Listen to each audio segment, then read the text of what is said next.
My name is Erin McGill, and I'm the author and illustrator of If You Want a Friend in Washington. Let's begin.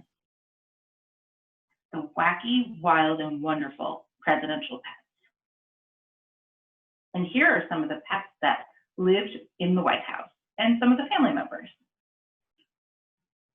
As the president, you are in charge of the whole of the United States of America. That is a lot of responsibility. Whether Whig, Federalist, Republican, Democrat, or Independent, many presidents hoped for a reliable and steadfast friend. President Harry S. Truman once famously said, "If you want a friend in Washington, get a dog." And dog is what many presidents got.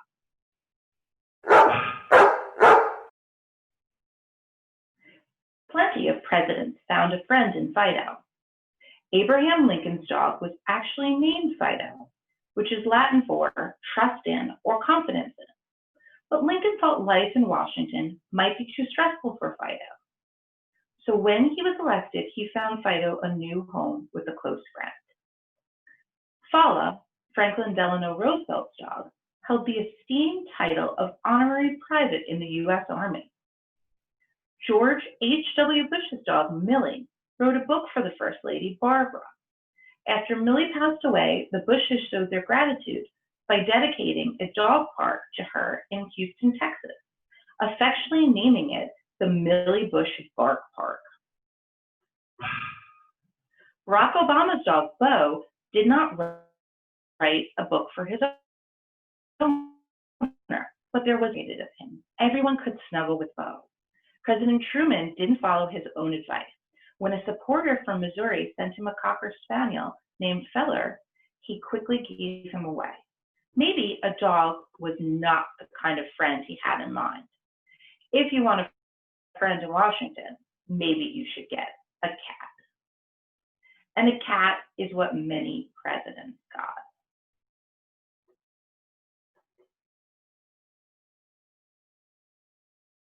The first cat to take residency in the White House belonged to President Lincoln. He loved to rescue strays. Legend has it that he liked talking to them. "Dixie is smarter than my whole cabinet, and furthermore, she does not talk back." There were many Siamese cats in the White House. The first to arrive, Siam, was a gift from an American diplomat in Bangkok, Thailand, to President Rutherford B. Hayes. President Bill Clinton's cat, Socks, enjoyed perching on his owner's shoulder. Socks also did important therapy work, visiting students and senior citizens. You might think that when you are president, you can keep whatever kind of cats you want. Nope. The Sultan of Oman sent President Martin Van Buren 2 tiger cubs. Just as Van Buren was preparing for the tigers' arrival, Congress stepped in. The tigers were confiscated and sent to a zoo. If you want a friend in Washington, maybe you should get a more practical pet, like a horse. And a horse is what many presidents got. George Washington, our nation's first president, had very bad teeth. He went through many sets of dentures. Washington did not want his horses to suffer the same misfortune. As a result, he had a fastidious toothbrushing regimen for all his horses. Open wide.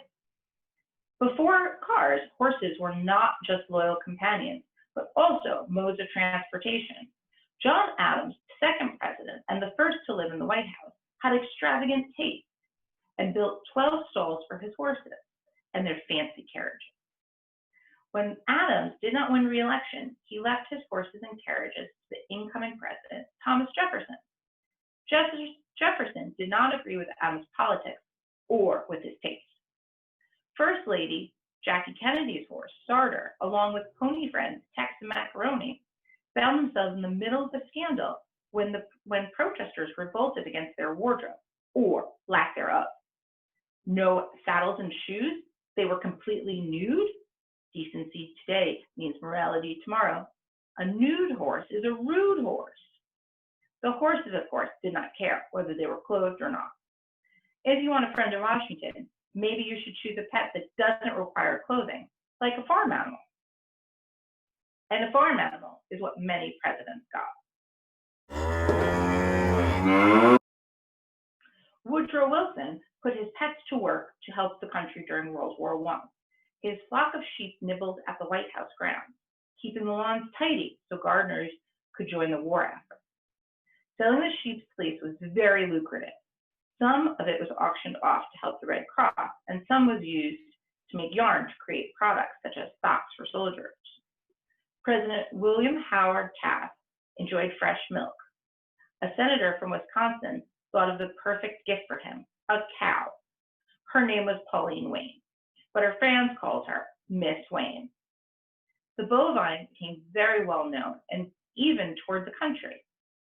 One of the stops was the International Dairyman's Expo in Milwaukee. People were so eager to try Miss Wayne's milk that once, when an agriculturalist spotted her grazing on the White House lawn, he decided to hop the fence and sneak a taste.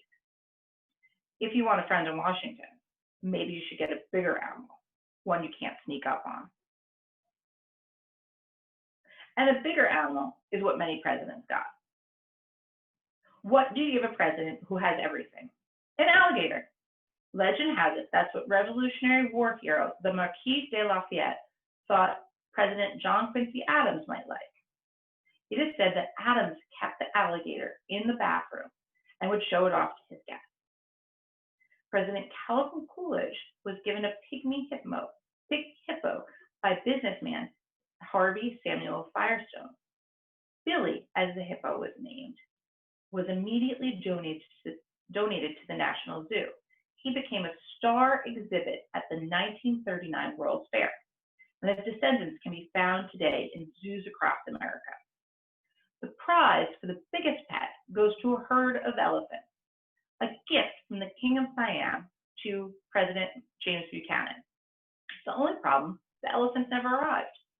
When Abraham Lincoln, the next president, got word that the pachyderm parcel was en route, he politely declined the shipment and sent them back.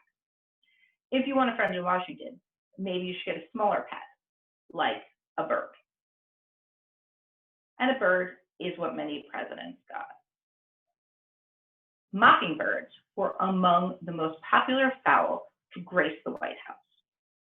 President Thomas Jefferson had a few of these beautiful birds, but his favorite was called Dick.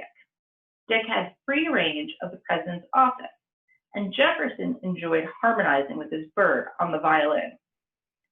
President Abraham Lincoln signed an official proclamation to set aside the last Thursday in November as a day of thanksgiving and praise. In honor of the new holiday, someone sent Lincoln a turkey. Lincoln's son Tad took a liking to it. He named the bird Jack and taught him to follow him around. One day, Tad and Jack interrupted a meeting to beg his father to save his new friend from becoming a holiday dinner. Jack was the first turkey to be pardoned, beginning a Thanksgiving tradition that continues today.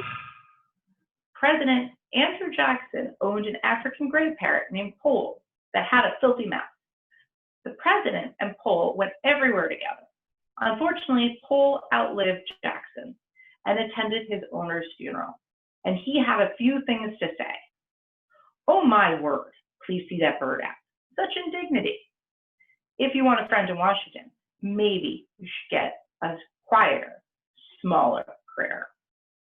And a smaller critter is what many presidents got. President Theodore Roosevelt had critters big and small. Some of his family's favorites were 5 guinea pigs. The president named them after people he admired, including Admiral Dewey, Roosevelt's horse-riding companion and the highest-ranked officer in the Navy. The Roosevelts also had a couple of flying squirrels. Their names have been lost to history, but they were known to hide in the Roosevelt children's pockets, waiting for lumps of sugar.